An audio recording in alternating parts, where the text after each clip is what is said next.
Herkese salam. Yeni bir derse hoş gelmişsiniz. Bugün size feilin zaman formalarından olan futur 2 mövzusunu izah edirəm. Yəni bitmiş gələcək zaman forması. Və bununla da artıq nəhayət feil mövzusu ilə yekunlaşırıq. Bu mövzunu əslində feilin zaman formalarını izah edərkən paylaşmalıydım. Düşündüm ki, futur 2 o qədər də çox istifadə olunan mövzu deyil, saxladım. Ancaq bugün qərar verdim ki, artıq feil mövzusu bitirsəm, futur 2 haqqında da ən azından qısaca da olsa izah videosu olsun. Elə isə başlayaq. Bitmiş gələcək zaman forması adından da məlum olduğu kimi hərəkətin gələcəkdə tamamlanmış olacağını ifadə edir. Bitmiş gələcək zaman forması, yəni futur 2 Werden köməkçi feilinin indiki zamanından, feilin partisip 2 formasından və haben oder sein köməkçi feilinin infinitivindən düzəlir.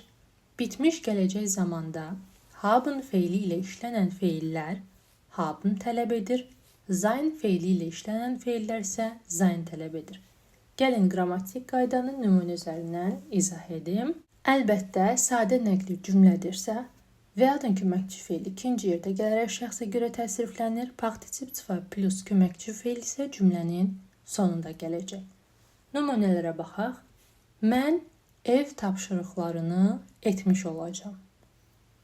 Bu cümləni alman dilində demək istəyiriksə, artıq bitmiş gələcək zaman forması olduğuna görə futur 2-dan istifadə etməliyik.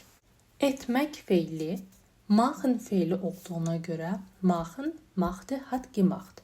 Deməli, machen feili partisip 2-da gemacht olur və haben köməkçi feili ilə işləndiyinə görə gemacht plus haben. İndi mən birinci şəxsin təkində olduğuna görə werden ikinci yerdə gələrək birinci şəxsin təkinə görə təsriflənəcək. Partisip 2 plus köməkçi feil isə cümlənin sonunda gələcək.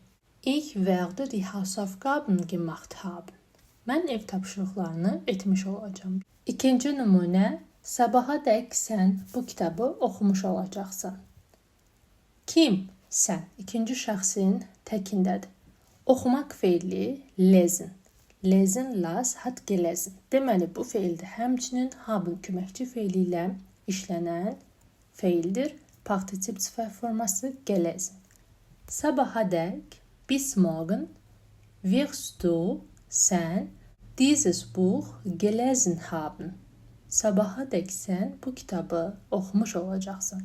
Gördüyünüz kimi cümləmiz bitmiş gələcək zaman formasını ifadə edir. Digər nümunəyə baxaq. Uşaqlar evə gələnə qədər o məqaləni yazmış olacaq. Bu cümlədə birinci hissə uşaqlar evə gələnə qədər zaman budaq cümləsidir.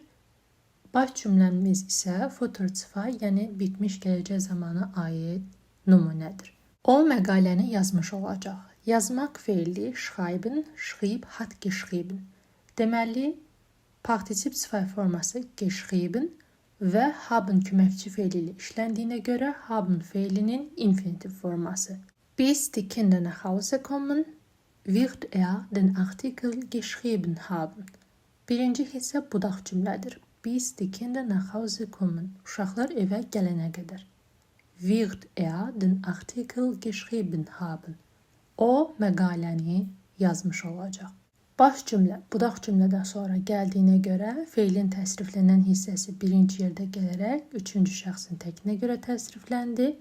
Geschrieben plus haben isə cümlənin sonunda gəldi. Digər nümunəyə baxaq. Onlar sabah gəlmiş olacaq. Gəlmək feili kommen. Kommen, kam, ist gekommen. Deməli, gəlmək feili sein köməkçi feili ilə işləndiyinə görə biz sein köməkçi feilinin infinitiv, yəni məsdər formasından istifadə edəcəyik. Kim? Onlar. Üçüncü şəxsin cəmində olduğuna görə feilimiz üçüncü şəxsin cəminə görə təsriflənəcək. Sie werden morgen gekommen sein. Onlar sabah gəlmiş olacaq. Digər nümunəyə baxaq. Sən gələndə mən Berlinə uçmuş olacağam. Uçmaq feili fliegen, flog, ist geflogen. Deməli, fliegen feilimizdə, yəni uçmaq feilimizdə həmçinin sein köməkçi feil ilə işləndiyinə görə sein köməkçi feilinin infinitiv formasından istifadə olunacaq.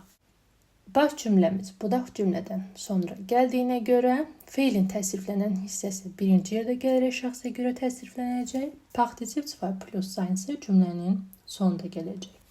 Wenn du kommst, sən gələndə, werde ich nach Berlin geflogen sein.